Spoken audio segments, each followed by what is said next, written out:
भीमसेना रानी सतपाल सेवा ट्रस्ट महासचिव सूरज कुमार। हमारे देश के अंदर जितने भी कथावाचक और धीरेन्द्र शास्त्री जो जैसे कथावाचक हैं वो महिलाओं को अपने बस में कर सभी को पत्नियों को महिलाओं को अपने बस में कर उनके आदमी के खिलाफ उनको भड़काते हैं। वो जो महिला पूरी रात एक धीरेन्द्र शास्त्री के उसमें कथावाचक में गुजारती है। अगर महिला अपना काम अपने घर में करे और अपने घर को चलाने में योगदान दे, अपने आदमी का साथ दे, तो उससे बढ़िया क्या चीज़ हो सकती है। एक धीरेन्द्र शास्त्री जैसे महिलाओं को भड़काने में लगे रहते हैं और बड़े बड़े कथावाचक शंकराचार्य जैसे भगवा कलर पहनने वाले जो जय श्री राम कहने वाले आदमी हैं, वो महिलाओं को एक खिलौना बताकर कहते हैं कि ये महिला तो एक खिलौना खेल कर छोड़ दो, ये तो एक ऐसी औरत है कि जो इसे कोई भी चाक सकता है। तो मैं सभी देश की महिलाओं को ये कहता हूँ कि जितने भी कथावाचक जो भाषण देते हैं, क्या वो आपके काम के बारे में या आपके घर के बारे में, एक सुखी शांति का बारे में, कैसे घर के अंदर सुखी शांति चलेगी, कैसे बचाएंगे, आदमी कमा कर देगा, मैं इसमें 2 पैसे बचा कर चलूँगी और मैं अपने घर का खर्चा ठीक ठाक से चलाऊँगी। क्या कथावाचक ऐसे आपको बात बताता है? वो तो आपके पति के खिलाफ, अपने बच्चों के खिलाफ वो आपको महिलाओं को भड़काता है ये जो। और ऐसे धीरेन्द्र शास्त्री जो सही निर्णय देने वाले देश के बड़े बड़े जो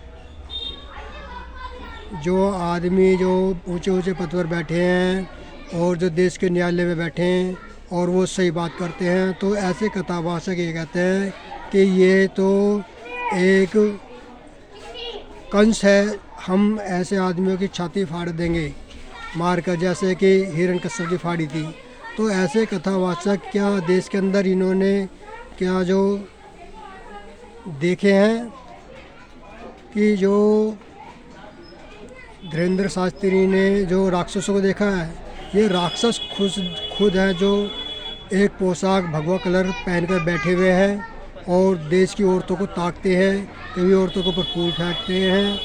जिस औरतों के ऊपर फूल फेंकते हैं और जिससे कहते हैं कि ये मेरे बस में आ जाए, मैं इसके साथ सारा सम्बन्ध मनाने चाहता हूँ, तो ऐसी महिला उनके रात दिन अपने घर में अगर अपना समय दे, काम में योगदान दे अपने आदमी के साथ में, वो थोड़ा आदमी आगे निकल सकता है। लेकिन पूरी रात महिला एक कथावाचक सुनने में, धीरेन्द्र शास्त्री जैसे और रामचरित्र जैसे कथाओं को सुनने में पूरी रात बिता देते हैं।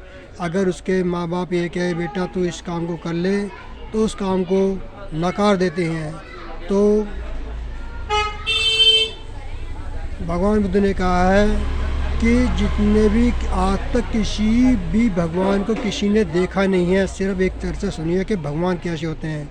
भगवान तो हमारे अंदर होते हैं, और जो भगवान तो है जिन्होंने हमें जन्म दिया और समय के अनुसार हमें खाना खिलाया और ओढ़ने के लिए कपड़े पहनाए, और माँ एक अपना योगदान पूरा देती है कि अपने आप को गिल्ले में सुहाकर अपने बच्चे को वो सूखे में सिलाती है और अपने मुंह का निवाला भी निकाल कर वो अपने बच्चों को देती है, और समय के अनुसार उसकी देख रेख रखती है, उसके दर्द को भी जानती है।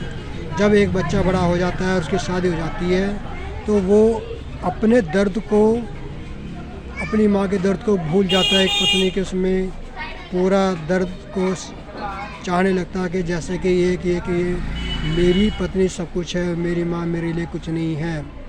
याद रखना, जैसी करनी वैसी भरनी, तेरा पिया आएगा घर 100 जन्मों का, जैसी करनी वैसी भरनी। यानी जैसे आदमी कर्म करेगा वैसे इसको मनुष्य जीवन में भुगतना पड़ेगा। हिंदू धर्म के अंदर ये कहा गया कि मरने के बाद में स्वर्ग मिलेगा। मैं नहीं मानता कि मरने के बाद स्वर्ग मिलेगा। स्वर्ग तो हमेशा जिंदे में मिलता है।